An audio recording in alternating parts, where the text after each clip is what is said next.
Hola, bienvenidos otra vez a la clase. En esta ocasión vamos a platicar acerca de las técnicas de muestreo probabilístico. En un video anterior platicamos acerca de las técnicas de muestreo no probabilístico y vimos que en ellas las personas no tienen la misma probabilidad de participar en el estudio. En esta ocasión, dentro de las técnicas de muestreo probabilístico, las personas sí tienen la misma probabilidad de participar en el estudio. Esa es la gran diferencia entre un grupo y otro grupo de técnicas. Existen 6 tipos, que son los más comunes, de técnicas de muestreo probabilístico. Vamos a platicar de cada una de ellas. El primero es el muestreo aleatorio simple. ¿De qué se trata el muestreo aleatorio simple? Bueno, dentro del muestreo aleatorio simple, cada elemento de la población tiene la misma probabilidad de selección, ¿sí? Entonces, la muestra se extrae de un marco de muestreo utilizando un procedimiento aleatorio o al azar. Es muy importante tomar en cuenta esto, que necesitamos un marco de muestreo. Si no tenemos marco de muestreo, no podemos llevar a cabo nuestro muestreo aleatorio simple. Es fácil de entender, ¿sí? Los elementos representan a la población meta. Es más costoso que las técnicas no probabilísticas, pero es menos costoso que otras técnicas de muestreo probabilístico. Si el tamaño de la muestra es pequeño, no va a representar a la población. ¿Qué es lo que se hace entonces? Vamos a tener nuestro marco de muestra y es como si tuviéramos una tómbola o como si tuviéramos la lotería, ¿sí? Vamos a meter a todas las personas y de manera aleatoria, ¿sí? Vamos a ir sacando los nombres de las personas que van a participar en el estudio. Ahora, esto es de manera simulada o manera gráfica. ¿Cómo se hace en la realidad? Nosotros vamos a tener nuestro marco de muestra que va a ser una base de datos. Eso lo platicamos en el video de los elementos del muestreo.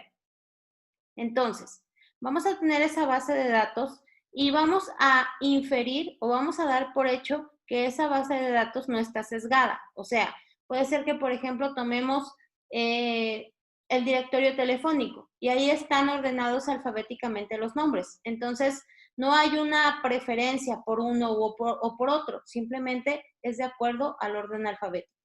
Una vez que tenemos esa base de datos, en este caso el directorio telefónico, vamos a sacar números de manera aleatoria hasta cumplir nuestra muestra. Entonces, tenemos a lo mejor 800 personas o 1000 personas y necesitamos nada más 100. Entonces, ¿qué vamos a hacer? Pues vamos a ponerle como límite a las 1000, que es lo que tenemos en nuestra base de datos. Entonces ya nada más le vamos apretando al random o al azar. Entonces a lo mejor sale el número 520 y esa va a ser la primera persona que va a participar. Y luego sale el 21 y ese va a ser el segundo. Y luego sale el 3, ese va a ser el tercero. Y luego va a salir el 54, ese va a ser el cuarto. Y así hasta que cumplamos las 100. Y eso es el muestreo aleatorio simple. Luego tenemos el muestreo sistemático. Voy a poner mi pluma para poderles explicar este tipo de muestreo. Dentro del muestreo sistemático, lo que tenemos es que vamos a determinar un yésimo. Aquí lo voy a poner. El yésimo va a ser igual a la población, que es N mayúscula, como dice aquí, entre la muestra, que es N minúscula. Entonces, si por ejemplo yo tengo que la población son 1000 y mi muestra, o sea, a los que yo les quiero preguntar son 20, divido 1000 entre 20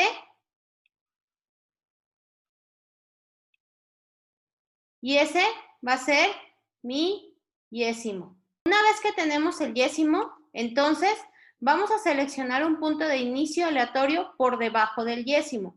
Nuestro yésimo quedamos que es 50 porque tenemos 1000 en nuestra base de datos. O sea, es como si nuestro directorio telefónico tuviera 1000 nombres. Entonces, vamos a poner como límite el 50 y vamos a sacar un número aleatorio.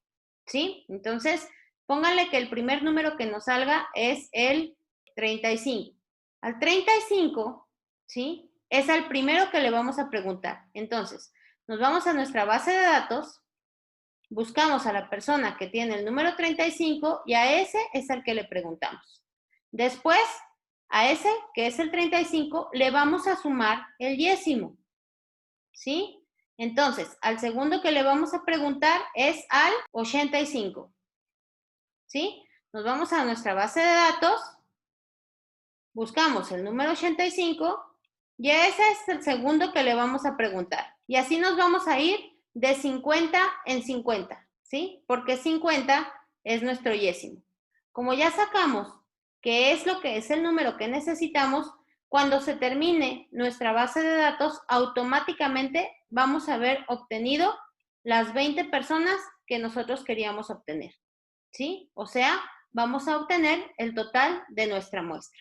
Como dice aquí, entonces, se suma el décimo al número aleatorio resultante hasta completar la muestra. ¿Cuánto es la muestra? 20, en este ejemplo. No necesariamente lo va a hacer siempre. Entonces, cada elemento va a tener la misma probabilidad de participar, ¿sí? Porque están dentro de la base de datos y porque se saca al azar nuestro primer dato, ¿sí? Y porque determinamos nuestro décimo en base al total de la población, o sea, en base al total de personas que están dentro de nuestra base de datos. En ocasiones se puede utilizar sin marco de muestra, ¿sí? Esto es importante. ¿Por qué? Porque nosotros vamos a obtener, por ejemplo, y entonces nos podemos ir a un centro comercial y entonces como tenemos que nuestro décimo es 50, en este caso, o póngale que saquemos otro décimo y nos dé que el décimo es 10. Entonces, tenemos que el décimo es 10 y entonces le vamos preguntando a la décima persona que salga del centro comercial, ¿sí? Y así, de todas maneras, estamos utilizando probabilidad, ¿sí? Y todas están teniendo la misma posibilidad, nada más que la que salga en décimo lugar o cada 10 personas es a las que les vamos a preguntar. Y ese es el muestreo sistemático. Cuando nosotros queremos utilizar el muestreo sistemático, generalmente lo vamos a usar siempre y cuando tengamos muestras pequeñas. Ok. El tercer tipo de muestreo es el muestreo estratificado. En el muestreo estratificado, las poblaciones se van a dividir en estratos. Estos estratos tienen que ser mutuamente excluyentes y colectivamente exhaustivos. ¿Qué significa esto? Significa que si perteneces a un grupo, ya no puedes pertenecer al otro, ¿sale? O sea, que son homogéneos entre sí, pero heterogéneos entre los diferentes estratos, ¿sí? Entonces, podemos tener un estrato que sea los que tienen tarjeta de crédito y los que no tienen tarjeta de crédito. Entonces, cada elemento solo va a poder pertenecer a un estrato. O tienes tarjeta o no tienes tarjeta. No hay de otra, ¿sí? Entonces, esa sería una buena forma de estratificación. También se puede hacer demográficamente, hombres o mujeres, ¿sí? Y ese también es una forma de estratificación. O por edades, y también es una forma de estratificación. Y aquí nosotros vamos a tener dos estratos distintos, ¿sí? Una vez que hacemos los estratos, entonces los elementos se van a seleccionar para participar en el estudio de manera aleatoria o sistemática, dependiendo del tamaño de los estratos. Podemos utilizar cualquiera de los dos. Obviamente la más utilizada es aleatoria, ¿sí? Como hay que optimizar el número de estratos para que sea costeable, entonces no es muy conveniente utilizar más de 6 estratos. Si utilizas más de 6 estratos, entonces ya es demasiado costoso y entonces ya no conviene utilizar esta técnica. El siguiente tipo de muestreo es el muestreo por conglomerados. Y aquí vamos a dividir a la población en diferentes conglomerados o subpoblaciones, como por ejemplo en áreas geográficas, ¿sale? Entonces, se selecciona una muestra aleatoria de conglomerados. Y una vez que se selecciona la muestra aleatoria de conglomerados, entonces se eligen los participantes. ¿A qué nos referimos con esto? Nosotros vamos a hacer los conglomerados, por ejemplo, a dividir a la ciudad por colonias, ¿sí? Y después, de manera aleatoria, vamos a sacar qué colonias son las que van a participar y cuáles no, ¿sí? Y entonces ya es una muestra aleatoria. Y una vez que tenemos eso, entonces se eligen a los participantes. Ahora, Si nosotros le preguntamos a todos los que viven en cada colonia, entonces tenemos un muestreo de conglomerados en una etapa. Si nosotros le preguntamos nada más a una parte o una muestra de los que viven en cada colonia, entonces tenemos un muestreo de conglomerados en 2 etapas. Y en la segunda etapa lo que hacemos es sacar a los elementos que van a participar de cada colonia o las personas que van a participar de cada colonia a través de muestreo aleatorio. Recuerden que si tienen alguna duda, me pueden escribir y les puedo explicar con todo gusto. Ahora, vamos a tener algo dentro del muestreo por conglomerados que se llama parte proporcional al tamaño. ¿A qué se refiere esto? Dependiendo del tamaño del conglomerado, o sea, por ejemplo, hay colonias que tienen más personas, aquí lo representé con frutas, pero es nada más el ejemplo. Tenemos a la colonia Centro y tenemos a la colonia Jardines. La colonia Centro tiene 2,000 personas y la colonia Jardines tiene 500 personas. Si nosotros tenemos una muestra de 20 personas, o sea, si le tenemos que preguntar a 20 personas, si no lo hacemos proporcional al tamaño, sería preguntarle a 10 y 10. Y entonces ya tenemos nuestras 20 personas. Obviamente seleccionadas al azar, ¿sí? Pero si lo queremos hacer proporcional al tamaño, entonces le tenemos que preguntar más a gente del centro que a gente de la colonia Jardines. ¿Por qué? Porque viven más en el centro que en la colonia Jardines.